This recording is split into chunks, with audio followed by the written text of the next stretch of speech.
안녕하세요. 오반바람 한복덕방입니다. 구독과 좋아요, 알림 설정, 회원가입 부탁드리겠습니다.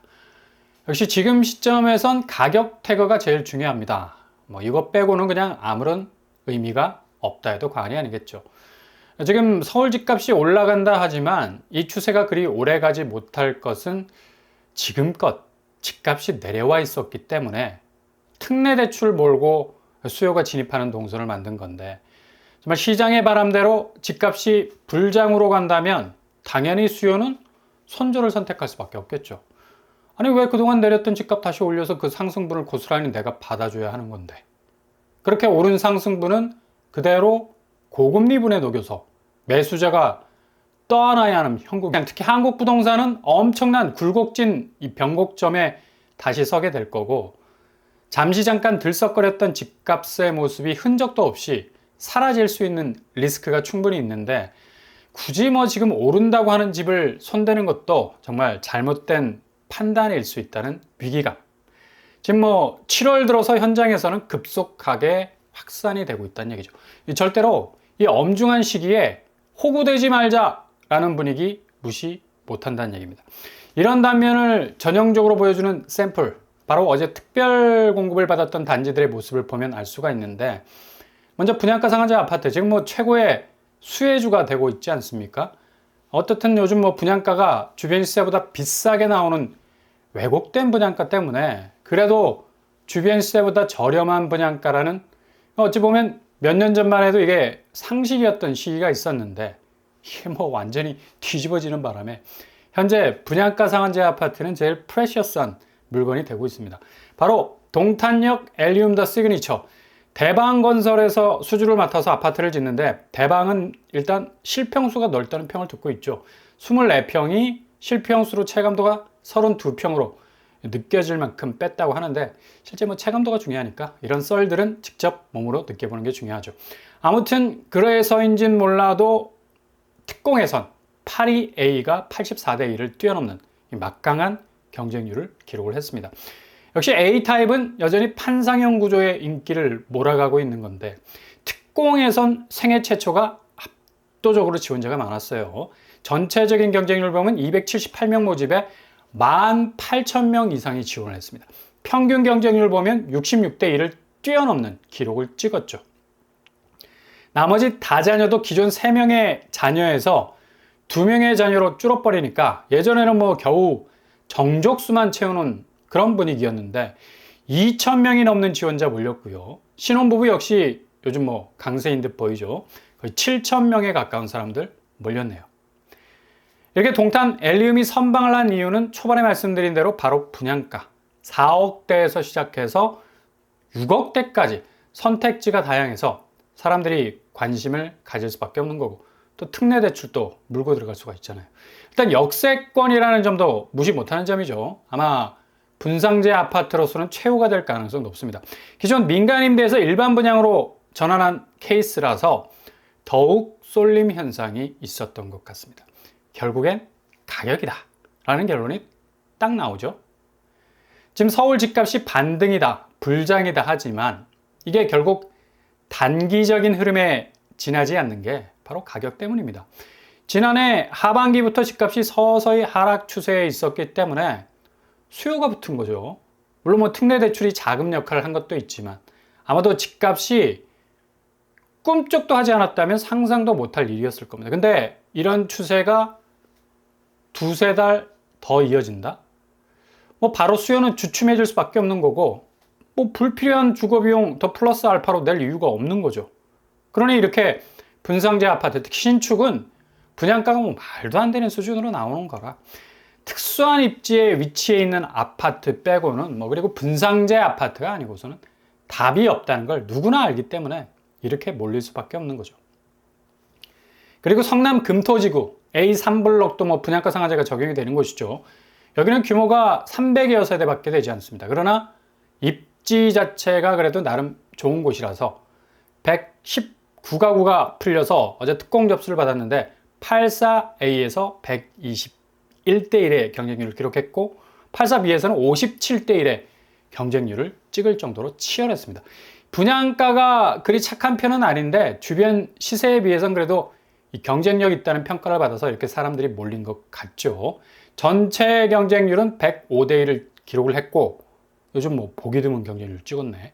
당연히 모든 특공의 움직임 아주 비슷합니다. 생애 최초가 압도적으로 4,000명 이상 몰렸고, 다자녀 역시 이번에 청약제도 개편돼서 1,300명 이상이 몰렸습니다. 확실히 자녀 수가 3명에서 2명으로 줄어든 게 결정적인 역할을 한 것 같죠. 아무튼 당분간 특공 분위기는 이런 식으로 흘러갈 것 같아요. 역시 분양가 상한제 아파트가 대세라는 걸 고스란히 보여주고 있다. 그리고 똑같은 분양가 상한제 아파트 파주 운정 3지구 이지더1, 여기는 분상제 아파트 치고는 가격이 꽤 오른 곳입니다. 그래서 조금은 손절 양상이 벌어질 수 있는 곳이고, 무엇보다도 GTX 호재와는 거리가 조금 먼 곳이라 잘 들여다보셔야 되는데, 옵션을 막 교묘하게 끼워 넣어서 가격을 부풀리는 방식으로 분양가를 내놨죠. 게다가 파주 쪽은 지역 부동산 자체가 거의 거품이 다 꺼지고 있는 상태라서 아슬아슬한 분위기 고스란히 보여주고 있는 거고, 아니나 다를까 특공에서 전체 경쟁률 19대 1을 찍었습니다. 물론 뭐 다른 여타의 경쟁률보다는 성적이 좋았다고 할 수 있겠지만, 그래도 분상제 아파트 인기에 비해서는 그리 큰 선방을 하지 못한 것으로 보이죠. 역시 생애 최초에서 제일 많은 지원자 몰렸고요. 120가구 모집에 다자녀 456, 신혼부부 748, 생애 최초 1,022명이 지원을 했네요. 역시 분양가 상한제 아파트도 아파트 나름이라서 제일 먼저 주변 시세 대비 얼마나 분양가가 잘 빠지느냐가 좋은 건데, 파주 쪽은 역시 지금 부동산 상황과 맞물려 돌아가는 이 분상제인데도 이상한 꼼수가 가격 면에서 등장을 해서 꽤 체감적으로 높은 가격대로 나오게 된 것 같습니다.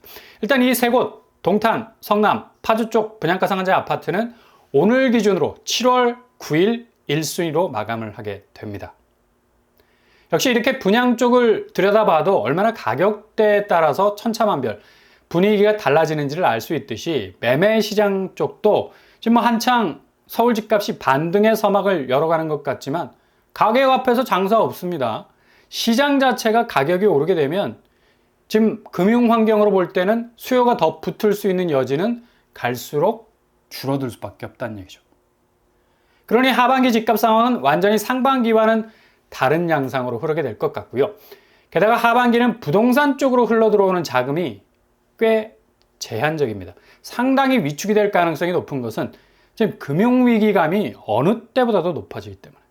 그러니까 마음 먹고 자금이 마구마구 움직이기가 분위기가 쎄하게 돌아간다는 건데, 일단 은행권 사정이 정말 심각하죠. 특히 지방은행은 부산, 대구, 경남, 광주, 전북, 제주, 지방은행 6곳이 올해 1분기 연체율이 무려 1조 3천억으로 집계가 된 것으로 나타나는데, 거의 그냥 뭐 빚수렁에 빠져 있는 상황이고, 연체율이 2008년 금융위기 때의 0.84를 훌쩍 뛰어넘은 0.86을 찍고 있는 것도 상당히 위기감을 더해주는 부분인데, 이게 단지 일시적인 현상이 아니라 지금 지방 쪽은 뭐 완전히 소멸이라는 말이 딱 어울릴 정도로 지역 경제 자체가 줄폐업으로 이어지는 상황에선 대출을 쉽게 내준 은행들이 자금을 회수하지 못하는 뭐 엄청난 부실에 직면을 하게 되니까, 이게 금융권이 지방은행부터 박살이 나기 시작하는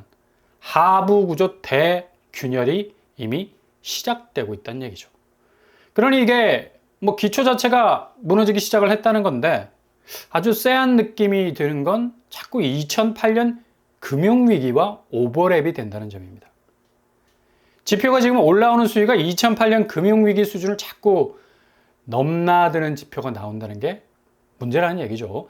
은행권에서의 연체율이 이미 2008년 글로벌 금융위기 수준을 훌쩍 그 허들을 타고 이미 넘어서 질주하는 중에 있는 거고, 2008년 당시에 이 금융권, 저축은행 부실이 본격적으로 터져 나오면서 전체 금융시장이 아사리판이 되었던 것과 비슷한 지금 저축은행 사태 벌어지고 있잖아요.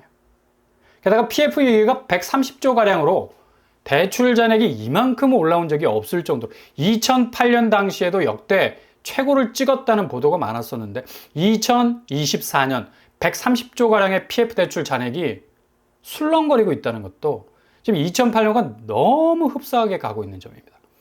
게다가 좀 전에 언급한 지방은행들, 하부 구조 자체가 뭐 지역 경제 붕괴로 인해서 자금을 도저히 회수하지 못해서 그냥 돈을 떼이게 되는, 은행이 돈을 떼인다는 것 자체가 정말 얼마나 이 돌아가는 판사리가 살아오는 판인가를 고스란히 보여주는 대목이 될 거고요.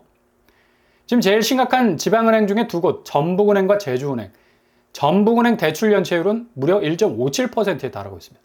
제주은행은 부실 대출이 작년에 2배 수준으로 급등하고 있는 상황. 앞으로 금융권의 환경이 극도로 돌변할 가능성이 그 어느 때보다도 높다는 건 기정사실이죠.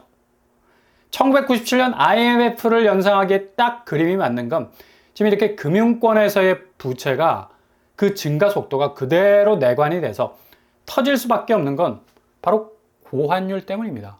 그만큼 원화 가치가 땅으로 추락하고 있다는 건데, 역대급 고환율 시대가 열린 건 이미 오래전 IMF 이후 역대 2위의 위력을 보여주고 있다는 건데, 이 특별한 해법이 없다는 게 더 큰 문제죠.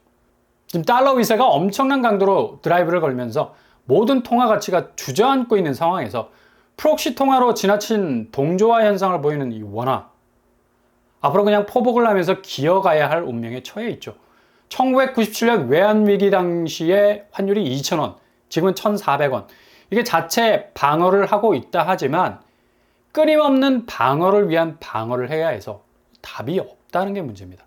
그래서 금융권에 깔려있는 부채는 고스란히 고금리 후폭풍으로 돌아오게 되는 거고, 결국엔 백기 들고 디폴트 선언하는 개인과 기업들의 연쇄 행렬은 은행마저 백기를 들게 하는 아주 끔찍한 금융 환경이 재현될 수 있다는 얘기예요. 그러니 사람들이 본능적으로 분양가 상한제 아파트에 몰릴 수밖에 없는 거고, 매매가, 반등, 불장 얘기하지만 이거 그냥 성냥불 긋고 치우는 불장난 수순으로 가게 될 것이, 이렇게 가계부채와 고환율이라는 족쇄에 묶인 한국 부동산 모습 자체가 하반기 아무도 예상하지 못한 엄청난 집값 변곡점을 만들어내기에 지금 이미 충분한 위기라는 내공을 잔뜩 쌓아 나가고 있어서 한순간에 터질 수도 있는 살아오른 판을 가고 있는 시기 분명하다는 얘기죠. 그러니 절대로 분위기에 묻어가는 판단을 해서는 안 될 시기입니다. 잘 조절해서 틈새를 노리실 수 있는 여러분들이 되실 수 있길 바랍니다.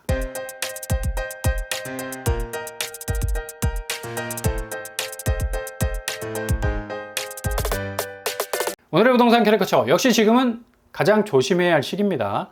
대출 부분에서 빚을 되도록 적게 지는 것이 가장 현명한 재테크예요. 집값이 반등과 불장으로 간다는 소리들이 확산되고 있지만 실제로 금융 환경은 IMF 이후에 역대급 위기감을 고조시키고 있죠. 그리고 2008년 금융위기 모습과 너무 많이 닮아가고 있는 상황입니다. 결국 이건 터지게 되어 있는 수순으로 갈 수밖에 없는 건데, 정말 판단 미스에서 손실 보지 않도록 돌다리도 조심조심 두드리면서 가야 할 그런 시기인 것만은 분명해 보입니다. 오늘도 응원합니다. 항상 여러분의 길이 꽃길만 되실 수 있길 바랍니다. 이상 로빠브랑 복덕방을 마치겠습니다. 구독과 좋아요 부탁드립니다. 감사합니다.